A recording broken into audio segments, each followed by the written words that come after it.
Hello, welcome to my student support system. In today's class, we will discuss about circulation of blood. And here in this chapter, we will study about pulmonary circulation and systemic circulation.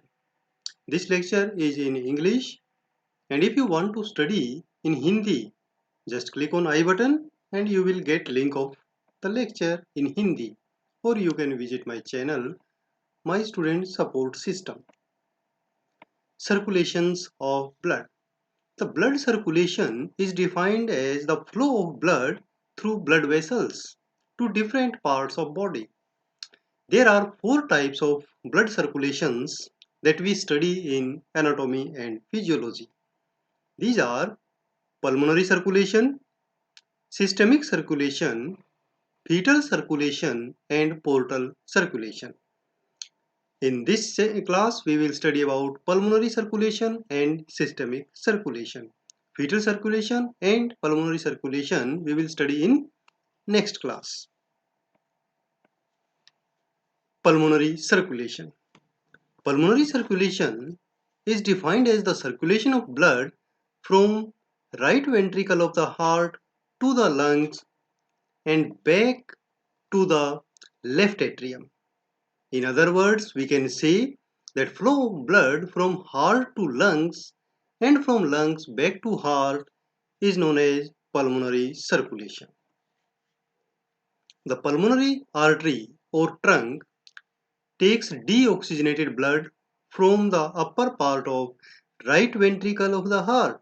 It passes upwards and then divides into left and right pulmonary arteries at the end of fifth thoracic vertebrae. The left pulmonary artery runs towards the root of the lung where it divides into two branches. One enter into each lobe carrying deoxygenated blood. The right pulmonary artery passes to the root of right lung and divides into two branches, one large and one small. The larger branch carries blood to the middle and lower lobe and the smaller branch to the upper lobe. Within the lungs, these arteries divide and subdivide into smaller and smaller arteries, then arterioles, and finally capillaries. The exchange of gases take place between the capillary blood and the air in the alveoli of the lungs. In each lung, the capillaries containing oxygenated blood then join up eventually to form two pulmonary veins. Two pulmonary veins come out of each lung, means total four pulmonary veins are there, to left and to right, returning oxygenated blood to the left atrium of the heart. And in this way, pulmonary circulation is completed. Here you can see in this picture, this is an oxygenated blood, goes into the pulmonary artery. Then here it is the division of pulmonary artery, right pulmonary artery and left pulmonary artery. Then gas exchange take place in the lungs. Then two pulmonary veins from each lung come out and enter into the left atrium. This is pulmonary circulation. Now the major portion of this class, that is systemic circulation. What is systemic circulation? The blood pumped out from the left ventricle to the and carried out to the branches of aorta around the body and return to the right atrium of the heart by superior and inferior vena cava. This flow of blood is known as systemic circulation, or we can say that the blood goes out of the heart, goes into the systems of our body and then come back to the heart. This circulation is known as systemic circulation. Aorta is the first artery of systemic circulation which take oxygenated blood. The aorta has two parts. One is thoracic aorta and abdominal aorta. Thoracic aorta further divides into ascending aorta, arch of aorta, and descending aorta. Ascending aorta. This is the first part of aorta that starts from the left ventricle of the heart. It is about 5 cm long, and right and left coronary arteries are its only branches which supply oxygen and nutrients to the heart itself, myocardium of the heart. Then there is arch of aorta. It is the continuation of ascending aorta and it gives rise to three branches: brachiocephalic artery, left common carotid artery, and left subclavian artery. Then there is descending aorta. This part of aorta is continuous with the arch of aorta and begins at the level of fourth thoracic vertebra. It extends downwards to the level of 12th thoracic vertebra where it passes behind the diaphragm to become abdominal aorta. Here you can see. This is the ascending aorta, give rise to coronary arteries. Then arch of aorta give rise to three main branches: brachiocephalic artery, left common carotid artery, and left subclavian artery. Here brachiocephalic again subdivides into right common carotid and right subclavian artery. Then it is descending aorta. Now we will study the arterial blood supply to the head and neck. As we have just discussed that left and right common carotid arteries and left and right vertebral arteries supply head, neck and brain.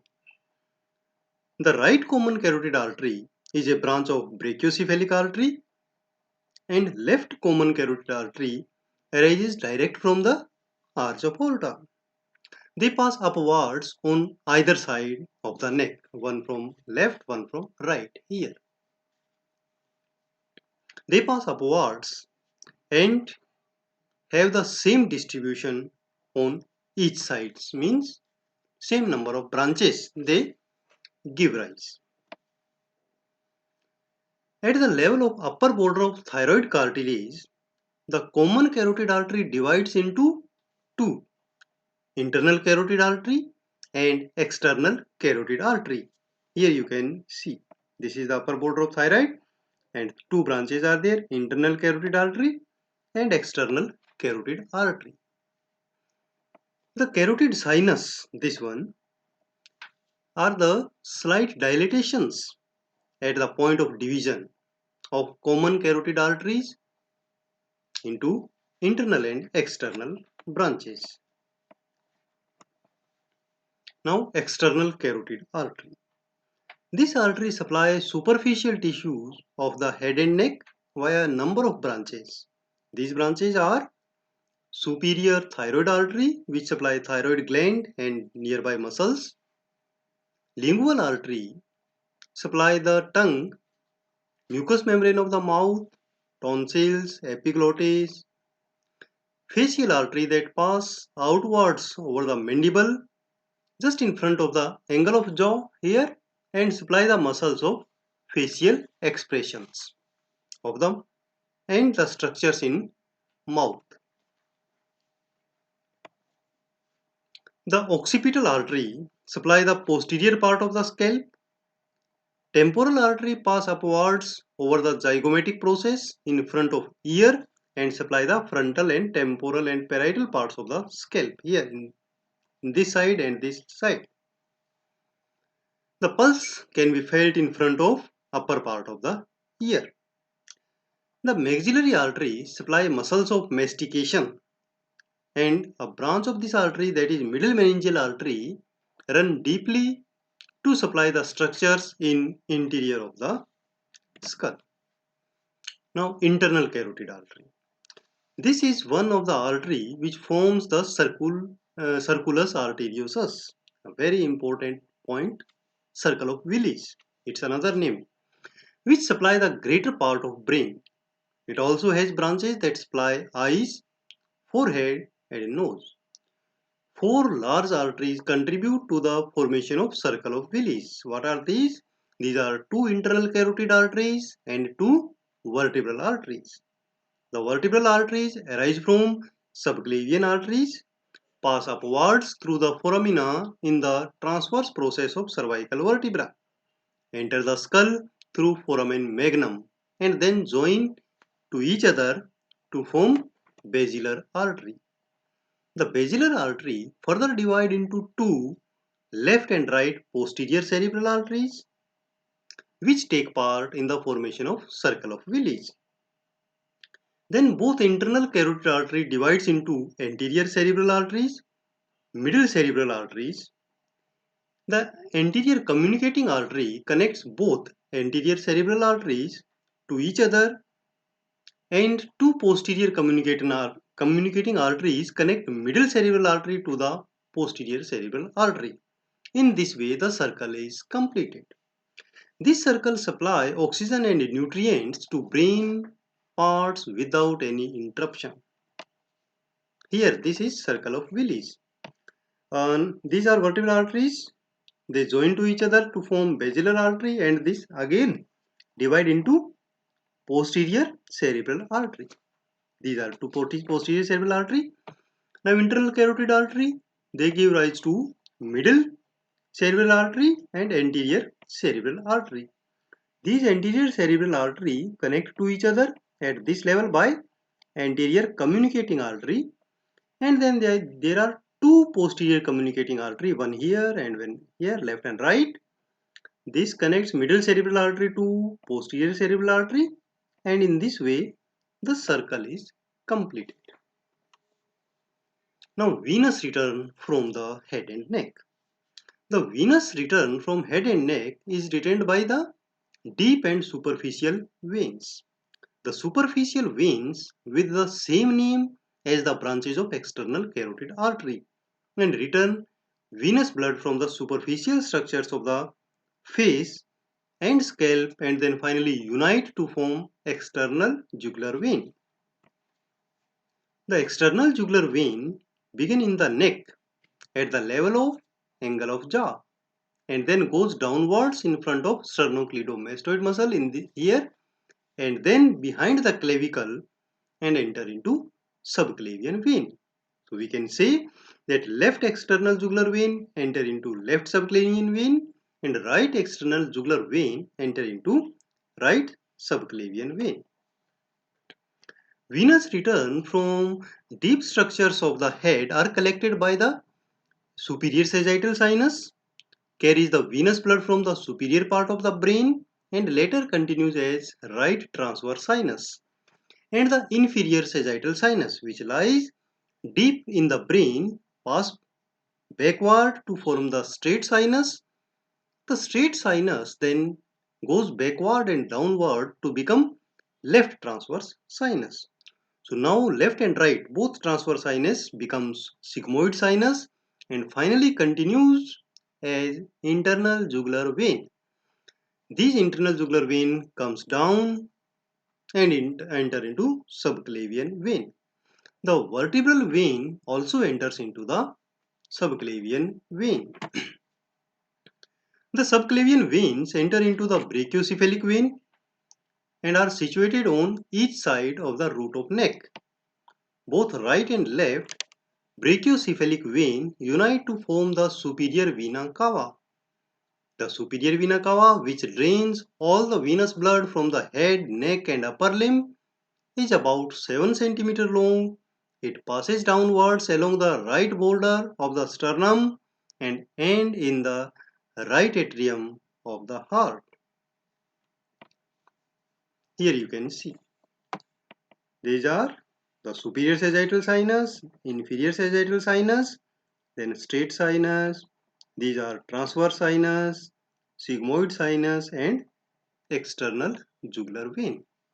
Here you can see the subclavian vein, right and left, then brachiocephalic vein, left and right, and then superior vena cava, which enter into the right atrium. Now we come to the arterial supply of the upper arm, means hand. The right subclavian artery, which is a division of brachiocephalic artery, and the left subclavian artery that come from arch of aorta, These are responsible for arterial supply to the hand. Each subclavian artery divides in three branches. One vertebral artery which goes upward in the head and neck.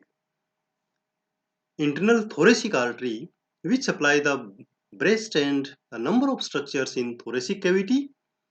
And the axillary artery.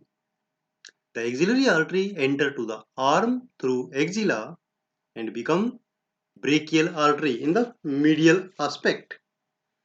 The brachial artery runs downwards the medial aspect of upper arm, then passes in front of the elbow here, the medial aspect of the upper arm, and then pass front of the elbow, extend to about 1 centimeter, and then it divides into radial and ulnar, two arteries in front of the arm. The radial artery passes downwards the radial or lateral side of the forearm, just above the wrist. It lies superficially and can be felt in front of radius as radial pulse here. The ulnar artery runs downwards on the ulnar or medial aspect of the forearm to cross the wrist and pass into the hand. There are anastomosis between the radial and ulnar arteries called the deep and superficial palmar arch. From the palmar, from which this palmar arch, the palmar metacarpal, palmar digital arteries arise to supply the other structures of hand and fingers. Now venous return from the upper arm. The veins of upper limb are divided in two groups, superficial and deep veins. The superficial veins begin in the hand and consist of the following, that are cephalic vein, basilic vein, median vein and median cubital vein. The deep veins follow the course of arteries and have same name. As the artery there is same name and they run parallel to each other. These are palmar metacarpal veins, deep palmar venous arch like the arterial arch, then ulnar and radial veins, brachial vein, axillary vein, and then subclavian vein. The subclavian vein go to brachiocephalic vein, then superior vena cava, and finally return to the right atrium. Here you can see this is the subclavian artery, axillary artery, brachial artery, radial and ulnar artery. These are palmar arches, and this is the venous return, and same directly they come to the superior vena cava. As we have already discussed, it goes in the heart. So this is the circulation towards upper hand. This is also a part of systemic circulation. Now we come to the arterial supply in thoracic cavity. The descending aorta is the main artery from which thoracic cavity get arterial blood supply. There are many paired branches which supply the walls of thoracic cavity and the organs within the cavity. These include bronchial arteries that supply the bronchi and other branches, connective tissues in the lungs, lymph nodes at the root of lungs. The esophageal arteries that supply the esophagus, intercostal arteries that run along the inferior border of ribs and supply the intercostal muscles. Some muscles of the thorax also, the ribs, the skin and its underlying connective tissue. Here you can see a lot of vertebral and these are the intercostal arteries for each artery, left and right. Now venous return. Most of the venous blood from the organs of thoracic cavity is collected by azygous vein and hemiazygous vein. Some of the main veins that join azygous and hemiazygous vein are bronchial, esophageal and intercostal veins. The azygous vein joins superior vena cava and the hemiazygous vein joins the left brachiocephalic vein and then enter into superior vena cava and finally to right atrium. Now arterial supply to abdominal cavity. The abdominal aorta is the main artery which supply oxygenated blood in abdominal cavity. It is a continuation of thoracic aorta. It descends downwards in the front of bodies of vertebra to the level of fourth lumbar vertebra where it divides into right and left common iliac arteries. The branches from abdominal aorta supply blood to the abdominal organs. These arteries are paired and some unpaired. The paired arteries are inferior phrenic arteries, renal arteries, testicular arteries in males and ovarian artery in females, and unpaired arteries that are celiac artery, left gastric artery, hepatic artery, superior mesenteric artery, and inferior mesenteric artery. Now, venous return from abdominal cavity. The venous return, majority of venous return is from portal circulation that we will study later on. Finally, the portal vein is formed in portal circulation. And portal vein is formed by splenic vein, inferior mesenteric vein, superior mesenteric vein, gastric vein, and cystic vein. The portal vein, testicular vein, ovarian, renal, and adrenal veins they join to the inferior vena cava. Inferior vena cava pour the deoxygenated blood into right atrium of the heart. Now arterial supply to the pelvis and lower limb. In front of sacroiliac joint, the common iliac artery divides into internal and external iliac artery. The internal iliac artery supply oxygenate organs within the pelvic cavity and the external iliac artery goes downwards, pass behind the inguinal ligament into the thigh where it becomes femoral artery. The femoral arteries supply blood to the structures of thigh and some superficial pelvic and inguinal structures. After popliteal space means behind the knee, it becomes popliteal artery. It supplies the structures in this area including knee joint. At the lower border of popliteal fossa, it divides into anterior and posterior tibial artery. The anterior tibial artery passes forward between the tibia and fibula to supply the structures in front of the leg.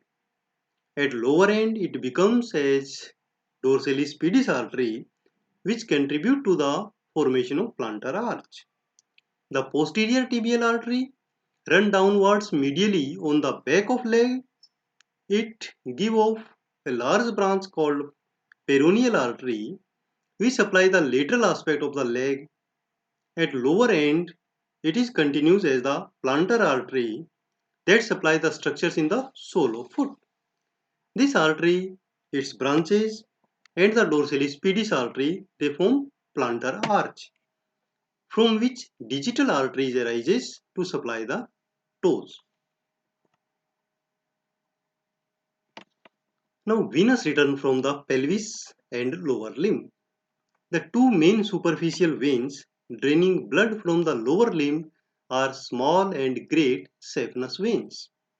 The small saphenous vein begin behind the ankle joint, where many small veins which drain from the dorsum of foot join together. It ascends superficially along the back of the leg. In the popliteal space, it joins popliteal vein. The great saphenous vein is the longest vein of our body. It begins at the medial half of the dorsum of foot, run upwards, crossing the medial aspect of the tibia and up inner side of the thigh, just below inguinal ring, the inguinal ligament, it joins the femoral vein. Then there are both deep and superficial veins in the lower limb. Just we have studied superficial vein.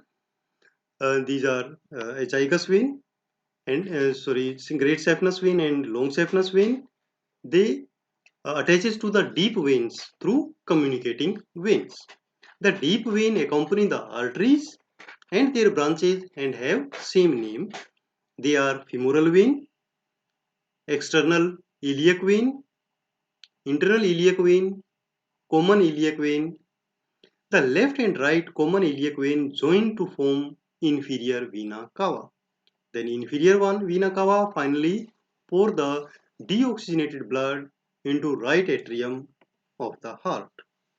Dear students, the remaining two circulations, that are fetal circulation and portal circulation, we will study in next class. For watching that classes and similar classes, subscribe my channel, My Student Support System. You can like my Facebook page, My Student Support System. For making your notes, visit my blogger, mynursingstudents.blogspot.com. You can follow me on Twitter, Instagram, and join Facebook group Nursing Notes. Thank you. Have a nice day.